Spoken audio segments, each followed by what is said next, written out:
गांव के उस पुराने मंदिर के पीछे एक तोता रोज बैठता था, चुपचाप, लेकिन सब कुछ देखता हुआ। लोग कहते थे वो कोई आम पक्षी नहीं, बल्कि उन माँ बाप की पुकार सुनता है जिन्हें बुढ़ापे में अपनों ने अकेला छोड़ दिया। एक दिन उस तोते ने बोलना शुरू किया और तब एक ऐसी सच्चाई सामने आई जिसने पूरे गांव को हिला दिया। गांव रामपुर की सुबह कुछ अलग ही थी। वहाँ सूरज उगने से पहले ही मंदिर की घंटी बजती थी और पीपल के पेड़ के नीचे बैठा एक हरा चमकीला तोता मानो उस घंटी की लय पर ध्यान लगा रहा हो। लोग उसे बाबा तोता कहते थे ये कोई आम तोता नहीं, ये तो बुढ़ापे का सच्चा रहस्य जानता है। हर सुबह 75 वर्षीय श्यामलाल और उनकी पत्नी कमला मंदिर आते, हाथ जोड़कर भगवान को प्रणाम करते और फिर उस तोते को देखकर मुस्कुरा देते। कमला रोज कहती, बेटा तोता, तू तो सब जानता है ना, बता तीनों बेटों में से कौन बुढ़ापे में हमारा साथ देगा। तोता चुपचाप आंखें बंद करता, जैसे सब देख चुका हो, लेकिन कहता कुछ नहीं। श्यामलाल कभी समय के साथ गांव का सबसे मेहनती किसान था। कमला सीधी सादी गृहिणी जिनकी हंसी से घर भर जाता था।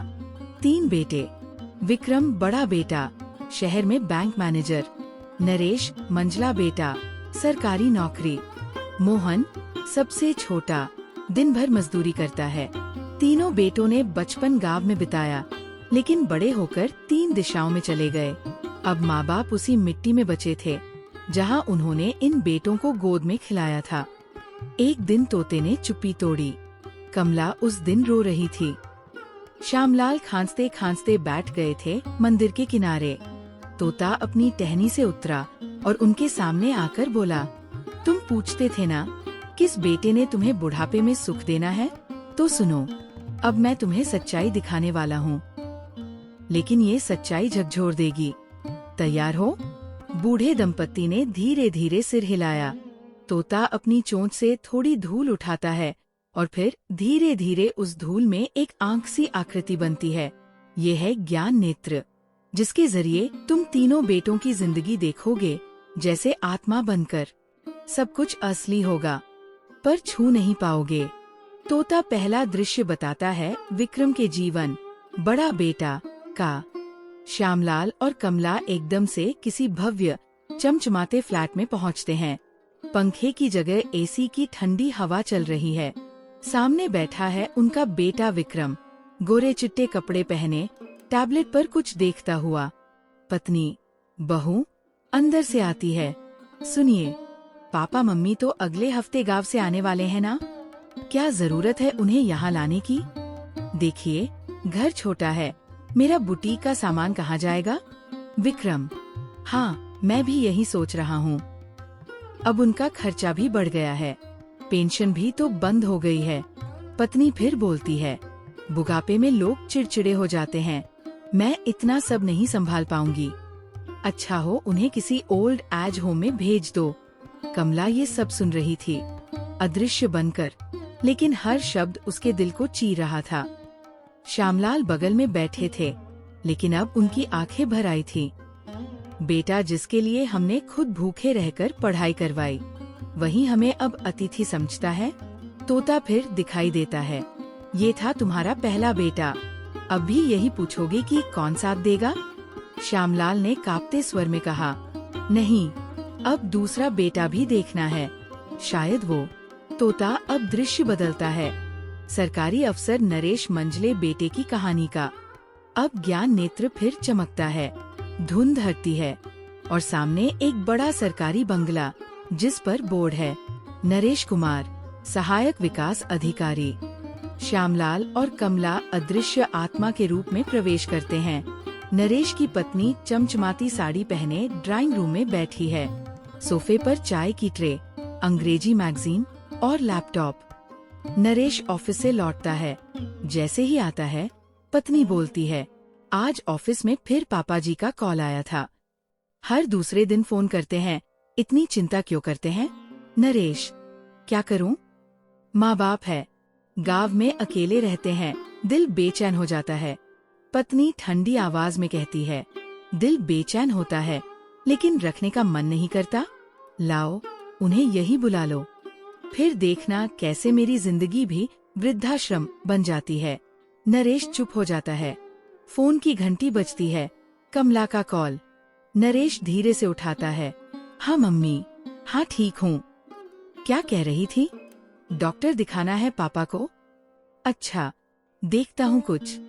फोन काटने के बाद पत्नी ताना मारती है, मेडिकल बिल भेजेंगे और तुम ऑफिस से छुट्टी लेकर डॉक्टर लेकर जाओगे।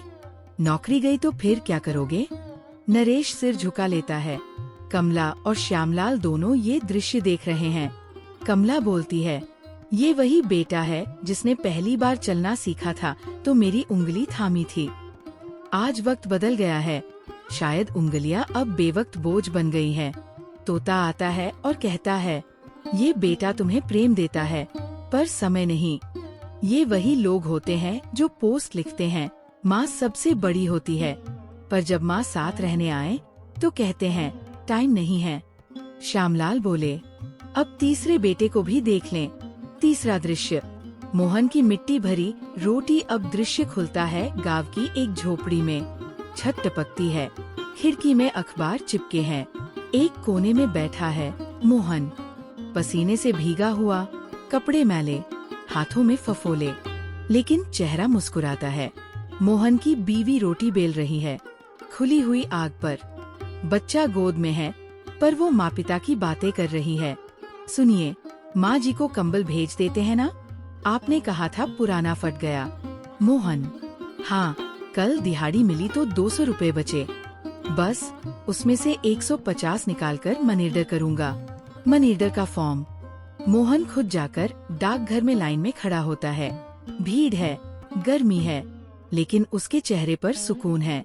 वो लिखता है, मम्मी, ये 150 रुपए बहुत कम है, लेकिन इसमें मेरी मेहनत की पूरी कमाई है। इस बार शायद खुद के लिए कुछ ना खरीद पाऊँ, पर आपको सर्दी में ठंड ना लगे, बस यही चाह है। रात को फोन। मोहन टॉर्च की रोशनी में मोबाइल उठाता है। पापा, कैसे हो? दवा खा ली? आज आप याद आ रहे थे। आपकी खांसी की आवाज अब भी मेरे कानों में गूंजती है। कमला उस समय मंदिर में बैठी थी और फोन सुनते हुए उनकी आंखें भर आईं।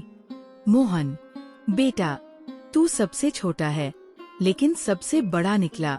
श्यामलाल अब थक चुके थे। कमला की आंखें गीली थी, लेकिन मुस्कुराहट में विश्वास भी था। तोता उनके पास आता है। देखा तुमने?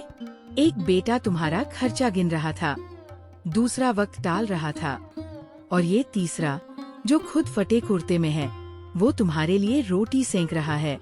कमला धीरे से बोली, इसकी रोटी में प्यार की घी है और आशीर्वाद की भाप। श्यामलाल, इसने कभी माँ बाप की सेवा को बोझ नहीं समझा।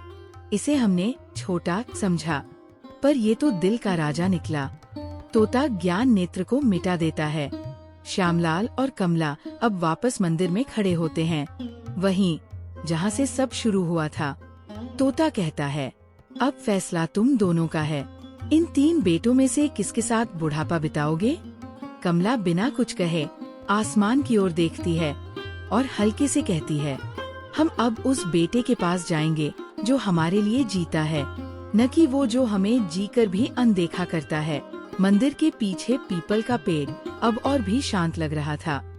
तोते की आंखों में आज एक नई चमक थी। कमला और श्यामलाल ने रात भर सोचा नहीं, बस एक दूसरे का हाथ पकड़े बैठे रहे। सुबह कमला बोली, श्यामलाल जी, अब फैसला करने का समय आ गया है। अब और नजरों से गिरना नहीं है। अब हमें अपनी आत्मा की सुननी है। श्यामलाल बोले, हाँ, चलो आज गांव की पंचायत के सामने सब रख देते हैं। जो सच्चा है वही हमारे साथ रहेगा। तोता पेड़ से नीचे उतर आया। मैं साथ चलूंगा, लेकिन आज मेरी भी असली पहचान खुलेगी। गांव के चौपाल पर खाटें बिछा दी गईं। बुजुर्ग, महिलाएं, बच्चे सब एकत्रित हुए। हर किसी को खबर थी। आज श्यामलाल अपने तीनों बेटों में से फैसला करेगा कि वह अपने बुढ़ापे के अंतिम दिन किसके साथ बिताएंगे। तीनों बेटे बुलाए गए। विक्रम आया चमचमाती गाड़ी से, नरेश आया अपने सरकारी वाहन में, मोहन आया साइकिल से, माथे पर पसीना और आंखों में शर्म नहीं, सच्चाई थी। पंचायत प्रमुख बोले, श्यामलाल जी, अब आप तीनों बेटों के सामने अपनी बात कहिए। श्यामलाल धीरे से बोले, हमने तीनों बेटों को एक ही गोद में खिलाया, एक ही रोटी में टुकड़ा करके खिलाया, लेकिन जब बुढ़ापा आया तो हमने सिर्फ एक का हाथ अपने सिर पर महसूस किया। फिर उन्होंने तीनों की ओर देखा। विक्रम से बोले, तू अमीर है बेटा, लेकिन तेरा दिल हमेशा दरवाजा बंद करता है। नरेश से बोले, तू व्यस्त है बेटा, लेकिन पिता की सांसें कभी टाइम टेबल नहीं देखती। मोहन की ओर मुड़ते हैं, तू गरीब है, लेकिन हर महीने एक मनीडर से हमारी आत्मा को खाना खिलाता है। तभी तोता उड़ते हुए चौपाल के बीचों बीच आया। सब हैरान रह गए। तोता आज इंसानों की तरह बोला, सुनो रामपुर के वासियों, आज मैं अपने जीवन की सबसे बड़ी सच्चाई बताने आया हूँ। बूढ़ी आँखें, बच्चों की आँखें और हर दिल की धड़कनें थम गई। तोता कहता है, मैं कोई आम तोता नहीं हूँ, मैं उस बाप की आत्मा हूँ जिसे उसकी मौत के बाद बेटों ने 3 हिस्सों में बांट दिया था। एक ने जमीन हथिया ली, दूसरा बैंक बैलेंस ले गया और तीसरा श्राद्ध भी किसी और से करवाने को बोल गया। तब से मैं आत्मा बन गया और इस रूप में धरती पर भेजा गया ताकि हर माँ बाप को समय रहते उनकी औलाद की असलियत दिखा सकूं। आज मैं फिर एक बाप को बचा पाया। इस बार माँ बाप की आंखें खुल गईं। पंचायत के मुखिया बोले, इस गांव में अब एक नियम बनेगा, जो माँ बाप की सेवा नहीं करता उसे उनका हिस्सा भी नहीं मिलेगा। पूरा गांव ताली बजा उठा। विक्रम और नरेश शर्मिंदा होकर एक दूसरे की ओर देखते हैं। मोहन चुपचाप आंखें झुकाए खड़ा है। कमला ने मोहन को पास बुलाया। उसका हाथ अपने हाथ में लेकर बोली, बेटा, तेरा सिर झुका है, लेकिन हमारा सिर तेरे कारण आज ऊंचा है। हम चलेंगे उसी झोपड़ी में जहाँ मिट्टी की दीवारें हैं, लेकिन दिल के खंभे मजबूत हैं। श्यामलाल भी रोते हुए बोले, बेटा, तू अब सिर्फ हमारा नहीं, तू पूरे गांव का आदर्श है। मोहन की आंखों से आंसू बह निकले। वो बोला, पापा, मैंने कुछ खास नहीं किया, बस वही किया जो मुझे आपसे मिला, प्यार। अब तोता उड़ने लगा, लेकिन जाते जाते बोला, आज मैं शांति से जा सकता हूँ, क्योंकि एक और माँ बाप को उनकी सच्ची संतान मिल गई। याद रखना, माँ बाप को भूलने वाले बेटे कभी कामयाब नहीं हो सकते, और माँ बाप को गले लगाने वाले बेटों के आंगन में कभी बरकत की कमी नहीं होती। गांव की पंचायत से लौटने के बाद मोहन हाथ पकड़कर अपने माँ बाप को अपने घर लाया। घर क्या था? एक छोटी सी मिट्टी की दीवारों वाली झोपड़ी, ऊपर से टीन की छत और अंदर एक चारपाई, एक चूल्हा और 3 दिलों की गर्माहट। कमला जैसे ही भीतर आई, एकटक रसोई के कोने को देखने लगी, जहाँ एक छोटा दीपक जल रहा था और पास में तुलसी का पौधा था। बेटा, यहाँ बरकत है, यहाँ दिल की रोटियाँ मिलेंगी और आत्मा की शांति। श्यामलाल चारपाई पर बैठते ही बोले, इतने साल हम जिस आराम और सुख की तलाश में थे, वो असल में इस मिट्टी में था। मोहन की पत्नी ने पहले बार माँ बाप के लिए रोटी बनाई। घी नहीं था, लेकिन रोटियों में गर्माहट थी। मोहन खुद हाथ धोकर पंखा झलता रहा। कमला खाना खाते खाते रो पड़ी। बेटा, जो सुख आज मिला, वो ना शहर में था, ना अमीरी में, ये तो बस उस रिश्ते में था जिसे निभाया गया। श्यामलाल बोले, बुढ़ापा उस समय सुंदर होता है जब कोई बेटे के हाथ से रोटी खिला दे और दिल से कहे, पापा और लू। रात को कमला उठी। वो तुलसी के सामने खड़ी हो गई। हे भगवान, मेरे मोहन की झोपड़ी में कभी अंधेरा ना करना। तूने तो बेटों में फर्क नहीं किया, लेकिन मोहन ने तो खुद को भगवान जैसा बना दिया। उसने आंसू से मिट्टी भिगो दी और कहा, मैंने आज महसूस किया, बेटा वही है जो माँ की सांसों में लय बनकर बचता है। गांव की औरतें आपस में बात कर रही थी। अरे देखा तुमने? श्यामलाल तो विक्रम और नरेश को छोड़कर मोहन के पास रहने लगे। मोहन ने क्या सेवा की है, रोज दवा देता है, चप्पल पहनाता है और खाना भी खुद बनाता है। बच्चे भी कहने लगे थे, मैं भी बड़ा होकर मोहन काका जैसा बनूंगा। शहर में विक्रम और नरेश को समाज के ताने मिलने लगे।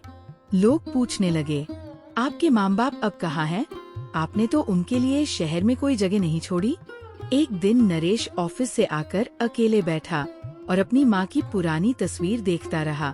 विक्रम भी बैंक की फाइलों के बीच बैठकर सोचता रहा, मैंने सब पाया, लेकिन पिता का दिल खो दिया। दोनों भाई मोहन के पास आए।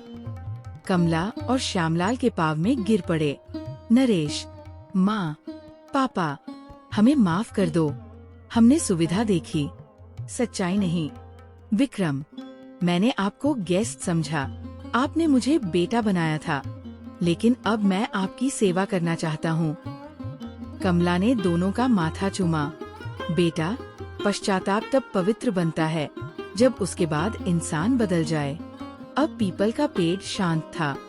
एक हवा का झोंका आया, तोता फिर उतरा, पर अब वो पहले जैसा हरा पक्षी नहीं था। उसकी आंखें अब गोल और गहरी थीं, जैसे कोई ऋषि हो। उसकी चोंच अब सुनहरी थी। मैं अब जा रहा हूँ, क्योंकि इस कहानी का अंत हो चुका है। माँ बाप को उनका घर मिल चुका है, बेटे को उसका आत्मसम्मान मिल चुका है। कमला ने हाथ जोड़ते हुए कहा, तोता नहीं, तू तो हमारी आत्मा का आईना था। तूने हमें अंधेरे में भी सच्चाई दिखाई। तोता बोले, याद रखो, जो बेटा माँ बाप की सेवा करता है, उस घर में ईश्वर खुद थाली में परोसता है। कमला और श्यामलाल अब हर सुबह मंदिर जाते थे, लेकिन अब उनके चेहरे पर मुस्कान होती थी। कमला की चाल धीमी थी, पर आत्मा तेज। श्यामलाल के हाथ में अब लाठी थी, लेकिन कंधों पर गर्व का बोझ था। मोहन अब रोज माँ को गोदाम से फूल लाकर देता था, ताकि मंदिर में वो भगवान को चढ़ा सके। कमला बोली, मैं अब मरूं भी तो सुकून से मरूं, क्योंकि मैंने वो बेटा पा लिया जो माँ की आंखों में झांककर उसकी उम्र समझ गया। श्यामलाल ने मोहन को गले लगाकर कहा, तू मेरा बेटा नहीं, तू मेरी जिंदगी की दुआ है।